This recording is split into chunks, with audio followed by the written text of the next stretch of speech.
सोचिए, हमारी पूरी दुनिया एक ऐसी ताकत पे चलती है जिसे हम देख भी नहीं सकते, बिजली। तो चलिए आज इसी के पीछे के जादू को थोड़ा करीब से समझते हैं। हम सब रोज करते हैं, है ना? बस एक स्विच दबाया और बूम, अंधेरा गायब। ये किसी जादू से कम तो नहीं लगता, सही कहा ना?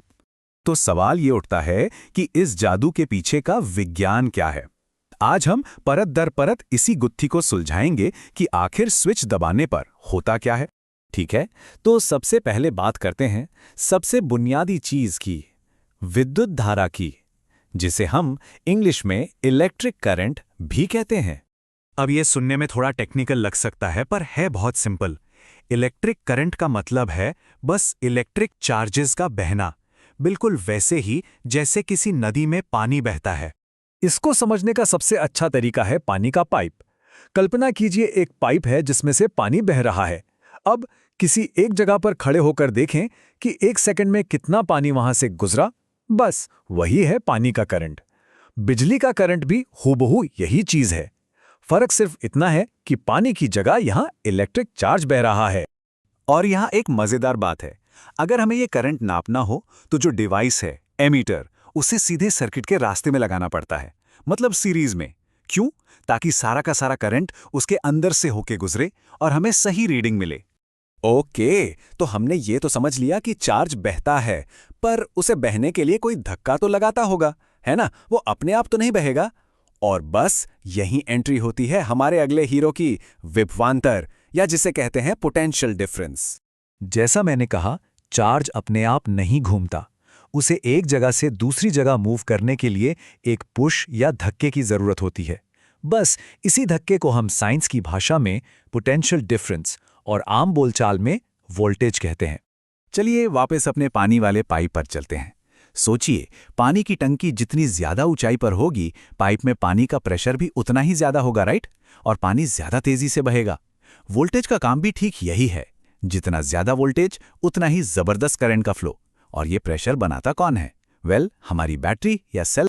और यहाँ एक और ध्यान देने वाली बात है, वोल्टेज नापने वाले वोल्टमीटर को हमेशा 2 पॉइंट्स के अक्रॉस लगाया जाता है, मतलब पैरेलल में।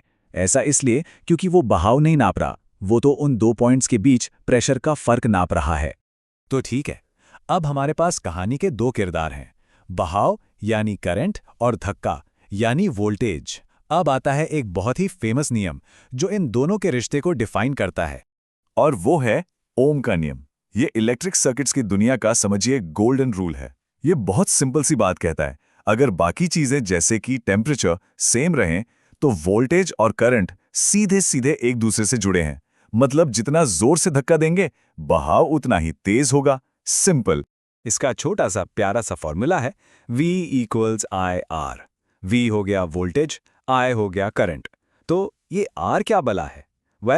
कहानी में एंट्री होती है तीसरे किरदार की, जिसे हम कहते हैं प्रतिरोध या रेजिस्टेंस। अगर पानी वाले पाइप के हिसाब से सोचें तो रेजिस्टेंस एक संकरे या पतले पाइप जैसा है। ये बहाव को रोकने की कोशिश करता है, उसे मुश्किल बनाता है। हर मटेरियल का अपना अलग अलग रेजिस्टेंस होता है। जैसे कॉपर यानी तांबे का रेजिस्टेंस बहुत कम होता है, इसलिए तो वो इतना अच्छा कंडक्टर। तो अब हमारे पास करंट, वोल्टेज और रेजिस्टेंस तीनों हैं। अब सवाल यह है कि असल दुनिया में इन्हें एक साथ जोड़ा कैसे जाता है। इसके लिए 2 मेन तरीके हैं, एक है सीरीज और दूसरा है पैरेलल। और इन दोनों में जमीन आसमान का फर्क है, जो ये तय करता है कि कौन सा कनेक्शन कहाँ इस्तेमाल होगा। याद रखने वाली बात यह है, सीरीज में करंट सबके लिए सेम रहता है और पैरेलल में वोल्टेज सबके लिए सेम रहता है। तो हमारे घरों की वायरिंग में कौन सा तरीका इस्तेमाल होता होगा? पैरेलल। और क्यों? सोचिए, इसी वजह से हमारे फ्रिज, टीवी, बल्ब सबको बराबर 220 वोल्ट की सप्लाई मिलती है। और सबसे बड़ी बात, अगर एक बल्ब फ्यूज हो जाए तो बाकी सारे जलते रहते हैं। ये सब पैरेलल कनेक्शन का ही कमाल है। चलिए, आप बिजली के एक बहुत ही जरूरी असर की बात करते हैं। क्या होता है जब करंट बहता है और उसे रास्ते में मिलती है बहुत सारी रुकावट, यानी हाई रेजिस्टेंस? जवाब है, गर्मी पैदा होती है। जी हां, हीट। इसे कहते हैं जूल का हीटिंग लॉ। और यही वो वजह है कि हमारा फोन चार्जर, लैपटॉप या कोई भी इलेक्ट्रिक डिवाइस इस्तेमाल करने पर गर्म हो जाता है। और ऐसा नहीं है कि ये गर्मी हमेशा बुरी ही होती है। हम इसी हीटिंग इफेक्ट को अपने काम के लिए भी इस्तेमाल करते हैं, जैसे कि इलेक्ट्रिक हीटर में या टोस्टर में। और तो और सेफ्टी के लिए भी। इलेक्ट्रिक फ्यूज याद है? वो बस एक पतली सी तार है जिसे ऐसे डिज़ाइन किया गया है कि जैसे ही करंट खतरनाक लेवल पे पहुंचे वो पिघल जाए, सर्किट को ब्रेक कर दे और हमारे महंगे टीवी, फ्रिज को बचा ले। अब बात करते हैं इलेक्ट्रिक पावर की। ये बस ये बताता है कि कोई डिवाइस कितनी तेजी से एनर्जी खा रहा है या इस्तेमाल कर रहा है। जैसे 100 वॉट का बल्ब 10 वॉट के बल्ब से ज़्यादा तेजी से एनर्जी इस्तेमाल करता है और इसीलिए ज़्यादा रोशनी भी देता है। लेकिन एक मिनट, हमारे बिजली के बिल पर तो वॉट नहीं, यूनिट लिखा होता है। वो क्या है? जूल एनर्जी की बहुत ही छोटी यूनिट है। तो रोजमर्रा की जिंदगी के लिए एक बड़ी यूनिट बनाई गई, किलोवाट आवर। और इसी किलोवाट आवर को हम अपनी बोलचाल की भाषा में एक यूनिट कहते हैं। तो ये थी कहानी बिजली के पीछे के विज्ञान की। करंट का बहाव, वोल्टेज का धक्का और रेजिस्टेंस की रुकावट, ये तीनों मिलकर ही हमारी दुनिया को रोशन करते हैं।